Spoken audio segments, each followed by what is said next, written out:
जी operation green leaf का plan table पर रखते हैं, लेकिन मोदी जी मना कर देते हैं। 26 मई 2014 मोदी जी के शपथ लेते ही आईएसआई का मेजर इकबाल और कई आतंकवादी ग्रुप प्लान बनाते हैं। नेपाल बॉर्डर से 60,000 करोड़ की नकली करेंसी भारत में भेजो। मकसद एक, भारत में तबाही। डोभाल साहब को जब यह खबर मिलती है वो एक पल के लिए सन्न रह जाते हैं। इतने बड़े हमले की उन्होंने उम्मीद नहीं की थी। उसी वक्त सुबह होते होते यूपी के मशहूर गैंगस्टर अतीक को पुलिस उठा लेती है। डोभाल जी जानते थे ऑपरेशन ग्रीन लीफ के बिना आतंकवाद को भारत में घुसने से रोकना नामुमकिन है। तो क्या था ऑपरेशन ग्रीन लीफ और क्यों था ये इतना जरूरी? आइए पूरी कहानी जानते हैं। खानानी भाई कई सालों से हिंदुस्तान में नकली नोट भेज रहे थे। ये काम उन्होंने इस्लामाबाद के एक मदरसे में बैठकर दाऊद और मेजर इकबाल के साथ मिलकर शुरू किया था और 2013 तक वे 11,000 करोड़ रुपए के नकली नोट हिंदुस्तान भेज चुके थे। एक भी नोट पकड़ा नहीं गया था और अब उनका अगला निशाना था कि मोदी जी प्रधानमंत्री ना बन सके। उस वक्त उनके पास एक ब्लूप्रिंट था जो किसी नेता ने उन्हें दिया था। वही नेता जिसके हाथों में कई अंगूठियां थीं और जिसकी एक ही शर्त थी कि उसके खिलाफ कभी कोई गवाह न खड़ा हो। और खानानी ने वो शर्त मान ली क्योंकि उसे पता था कि असली नोट का नक्शा मिलना इतना आसान नहीं होता। मेजर इकबाल ने रास्ता सुझाया था, नेपाल बॉर्डर, जहां से माल आसानी से यूपी में घुस सके। और यूपी में अतीक था जिसका जाल इतना फैला हुआ था कि पैसा उसके रास्ते से जाए तो पूरे हिंदुस्तान में बिखर जाए। और इसी तरह 2014 से पहले 11,000 करोड़ के नकली नोट हिंदुस्तान भेजे गए ताकि मोदी जी प्रधानमंत्री न बन सके। लेकिन मोदी जी जीत गए। जब मई 2014 में मोदी जी ने शपथ ली तो उस रात इस्लामाबाद के उस तहखाने में बैठे सबके चेहरे पर एक ही भाव था कि 11,000 करोड़ पानी में गए। और दाऊद ने जो पहली बात कही वो ये थी कि हम गलत जगह खर्च कर रहे थे, गलत लोगों पर भरोसा कर रहे थे। इस बार ऐसा नहीं होगा। उस रात उन्होंने तय किया कि अब 60,000 करोड़ भेजे जाएंगे और सिर्फ पैसा नहीं, साथ में हिंसा भी, ताकि देश एक साथ दो मोर्चों पर लड़े और कहीं ना पहुंच सके। लेकिन मेजर इकबाल को एक और डर था जो उसने 2015 में सबके सामने रखा कि अगर 2017 में यूपी का चुनाव योगी के हाथ गया तो यूपी में उनका पूरा नेटवर्क खत्म हो जाएगा, अतीक समेत सब पकड़े जाएंगे और नेपाल बॉर्डर वाला रास्ता भी बंद हो जाएगा। इसलिए जो करना है वो 2017 से पहले करना होगा। दाऊद ने सुना और बस इतना कहा तो नवंबर 2016 आखिरी मौका है। और इसी के साथ 9 नवंबर 2016 की तारीख तय हुई जब 6,000 करोड़ की पहली बड़ी खेप नेपाल बॉर्डर से यूपी में घुसनी थी। उरी सर्जिकल स्ट्राइक अभी कुछ ही हफ्ते पहले हुई थी और पूरा देश उस जोश में था जो बरसों बाद आया था, जब ये साबित हो गया था कि हिंदुस्तान अब सिर्फ बयान नहीं देता, घर में घुस कर मारता है। और ये बात पाकिस्तान को भी पता थी कि कुछ बदल गया है।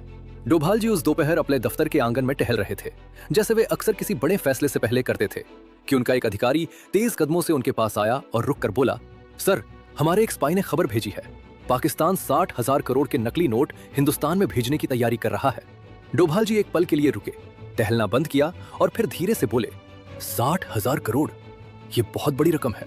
अगर ये पैसा हिंदुस्तान में आ गया तो हालात बहुत खराब होंगे, बाजार हिलेगा, लोग डरेंगे और जो स्थिरता अभी बनी है वो टूट जाएगी। वो फिर चलने लगे, लेकिन अब उनके कदमों में एक मकसद था। उरी के बाद भी इन्हें अक्ल नहीं आई, लेकिन इस बार हम इन्हें ऐसा सबक सिखाएंगे कि इनकी कभी हिम्मत नहीं होगी। फिर वे उस अधिकारी की तरफ मुड़े और बोले, स्पाई को तुरंत संपर्क करो और ये पता लगाओ कि 60,000 करोड़ के नोट छप चुके हैं या अभी छपने बाकी है, क्योंकि इस एक बात पर सब कुछ निर्भर करता है। अधिकारी मुड़ने लगा तो डोभाल जी ने एक बात और कही, मेरे पास एक प्लान है, ऑपरेशन ग्रीन लीफ। मैं इस बारे में प्रधानमंत्री जी को मनाने की कोशिश करता हूँ। मेजर शोभित शर्मा कोई आज के जासूस नहीं थे, वे कई सालों से पाकिस्तान में थे, उन्हीं लोगों के बीच, उन्हीं की भाषा में, उन्हीं की तरह जीते हुए, और इतने करीब थे कि जिन लोगों की खबरें वे दिल्ली पहुंचाते थे वे लोग उन्हें अपना आदमी समझते थे, उन पर भरोसा करते थे और यही उनकी सबसे बड़ी ताकत थी। वे लियारी गैंग में शामिल थे, खानानी भाइयों से उनके अच्छे संबंध थे और मेजर इकबाल के साथ भी वे कंधे से कंधा मिलाकर काम करते थे। और इसी वजह से 60,000 करोड़ वाली खबर सबसे पहले उन्होंने ही डोभाल जी तक पहुंचाई थी। अब उन्हें नया आदेश मिला था, ये पता करो कि नोट छप चुके हैं या अभी छप रहे हैं। मेजर शोभित शर्मा ने एक योजना बनाई। उन्होंने खानानी से मुलाकात की और मेजर इकबाल को भी साथ बुलाया और बातों बातों में ये बात छेड़ी कि नेपाल बॉर्डर का रास्ता अब पहले जितना सुरक्षित नहीं रहा। हिंदुस्तानी एजेंसियां उस रास्ते पर नजर रखने लगी है और अगर इतनी बड़ी रकम उसी पुराने रास्ते से भेजी गई तो पकड़े जाने का खतरा है। मेरे पास कई और रास्ते हैं, ऐसे रास्ते जो किसी की नजर में नहीं है। मैं ये पैसा हिंदुस्तान में सुरक्षित पहुंचा सकता हूँ। खानानी कुछ देर उसे देखता रहा, फिर मेजर इकबाल की तरफ देखा और फिर बोला, पहले देखो। खानानी उन्हें एक फैक्ट्री में ले गया। मेजर शोभित शर्मा ने जो देखा वो उन्होंने पहले कभी नहीं देखा था। एक बहुत बड़ा गोदाम और उसमें करोड़ों रुपए के नकली नोट पहले से बंडल बंधे हुए, थैलों में भरे हुए, भेजे जाने के लिए तैयार, बस एक इशारे का इंतजार। नोट छप चुके थे।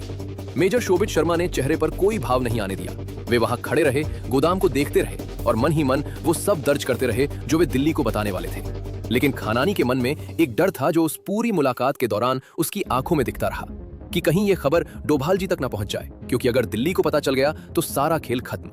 उधर दिल्ली में पीएमओ के कमरे में सिर्फ 2 लोग बैठे थे, मोदी जी और डोभाल जी। डोभाल जी ने सीधे बात शुरू की। सर, ऑपरेशन ग्रीन लीफ को जितनी जल्दी हो सके लागू करना होगा। इस बार 60,000 करोड़ नेपाल बॉर्डर से हिंदुस्तान में आने वाले हैं और ये नकली करेंसी है जिसे पकड़ना बेहद मुश्किल है। मोदी जी कुछ देर चुप रहे। वे गहरी सोच में थे। उन्हें पता था कि अगर ऑपरेशन ग्रीन लीफ अचानक लागू किया गया तो देश में बड़ी हलचल मचेगी, आम आदमी परेशान होगा और जो असर होगा वो सिर्फ दुश्मन तक नहीं रुकेगा। मोदी जी ने मना किया। डोभाल जी, ये सही कदम नहीं होगा। डोभाल जी ने एक पल रुककर कहा, सर, अगर ये पैसा हमारे देश में आ गया तो आतंकवाद को रोकना नामुमकिन हो जाएगा। ये सिर्फ करेंसी नहीं है, ये उस पूरे नेटवर्क की रीढ़ है जो देश के अंदर हिंसा फैलाना चाहता है। मोदी जी ने पूछा, कोई और तरीका नहीं है डोभाल जी? डोभाल जी ने सीधे आंखों में देखकर कहा, सर, पैसा छप चुका है और इन लोगों की हिंदुस्तान में पकड़ बहुत मजबूत है। यूपी से लेकर बॉर्डर तक उनका नेटवर्क फैला हुआ है। इसके अलावा कोई रास्ता नहीं बचता।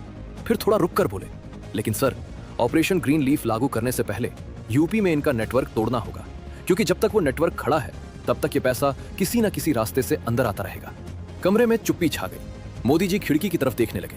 बाहर दिल्ली थी और उनके कंधों पर एक ऐसा फैसला था जो करोड़ों लोगों की जिंदगी को छूने वाला था। 7 नवंबर की सुबह मेजर शोभित शर्मा की खबर डोभाल जी तक पहुंच चुकी थी। करेंसी छप चुकी है और 9 नवंबर को वो हिंदुस्तान में दाखिल होगी। डोभाल जी उसी सुबह यूपी के डीजीपी से मिले। कोई लंबी बैठक नहीं, कोई फाइल नहीं, सिर्फ एक निर्देश। पीएमओ से आदेश है, अतीक को जितनी जल्दी हो सके गिरफ्तार करना है। डीजीपी ने एक पल सोचा, फिर बोले, सर, अतीक का नेटवर्क बहुत बड़ा है। उसके पास ग्राउंड इंटेलिजेंस है, लोकल मूवमेंट पर पकड़ है और उसके आदमी हर थाने के इलाके में फैले हुए हैं। अगर हम बिना प्रॉपर सर्विलेंस और कॉर्डन के उसे अचानक उठाने की कोशिश करेंगे तो सांप्रदायिक तनाव और दंगे का खतरा है। डोभाल जी ने उन्हें सुना, फिर सीधे बोले, ये देश की सुरक्षा का सवाल है। अगर ये नहीं किया गया तो जो गड़बड़ी होगी वो किसी दंगे से बड़ी होगी। इसलिए जो भी तरीका अपनाना हो अपनाओ, जो भी रिसोर्स चाहिए मांगो, लेकिन ये काम जल्द से जल्द होना चाहिए। डीजीपी समझ गए कि ये एक रूटीन अरेस्ट नहीं थी, ये एक ऑपरेशन था जिसमें देरी की कोई गुंजाइश नहीं थी। उन्होंने वापस जाते हुए अपने स्पेशल टास्क फोर्स को अलर्ट पर रखने का आदेश दिया। सर्विलेंस टीमें तैनात हों, मूवमेंट ट्रैक हो और जैसे ही मौका मिले ऑपरेशन शुरू हो।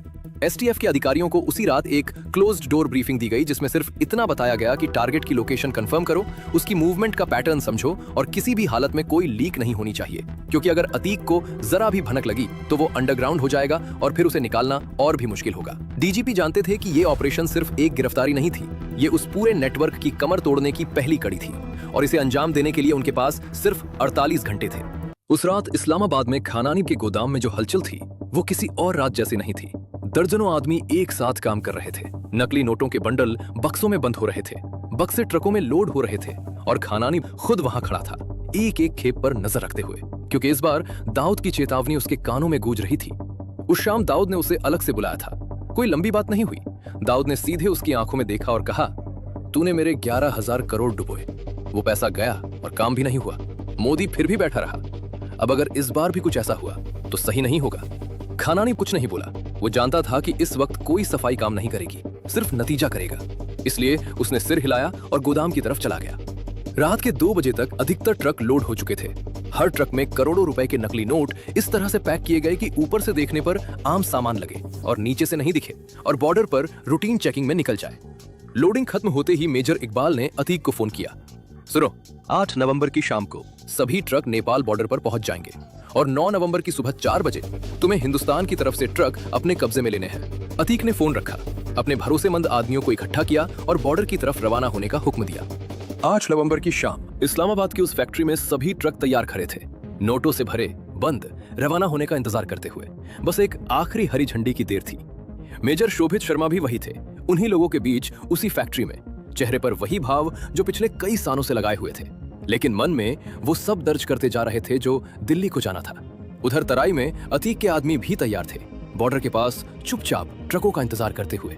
और उसी सुबह दिल्ली में एक बंद कमरे में 4 लोग बैठे थे, मोदी जी, डोभाल जी, वित्त मंत्री अरुण जेटली जी और आरबीआई गवर्नर। डोभाल जी ने कहा, सर, यह ऐलान आज रात ही करना होगा, 1 भी घंटे की देरी नहीं हो सकती। मोदी जी ने एक बार सबकी तरफ देखा, फिर धीरे से सिर हिलाया। फैसला हो गया था। उसी वक्त यूपी में एक पुलिस टीम पूरे दस्तावेज और वारंट लेकर निकली थी। एसटीएफ के जवान प्लेन क्लोथ्स में, अतीक की लोकेशन कंफर्म हो चुकी थी और ऑपरेशन शुरू हो गया था। कुछ ही देर में अतीक पुलिस की गिरफ्त में था। इस्लामाबाद में दाऊद, मेजर इकबाल, खानानी भाई और कई और लोग एक कमरे में बैठे थे। ट्रकों के बॉर्डर पार करने का इंतजार कर रहे थे, घड़ी देख रहे थे और रात 8:15 हो चुके थे। तभी एक आदमी भागता हुआ कमरे में घुसा। उसकी सांसें उखड़ी हुई थी। भाईजान, टीवी पर देखो, क्या आ रहा है। सब एक साथ टीवी की तरफ मुड़े। स्क्रीन पर मोदी जी थे, सीधे देश को संबोधित करते हुए, और वो ऐलान कर रहे थे कि आज रात से 500 और 1000 के नोट बंद। कमरे में कोई नहीं बोला। नोटों से भरे ट्रक बाहर खड़े थे। सब कुछ तैयार था और सब कुछ एक झटके में कागज हो गया था। खानानी बड़ा उठा, कमरे से बाहर निकला, छत पर गया और उसी वक्त नीचे गिरकर उसने अपनी जान दे दी।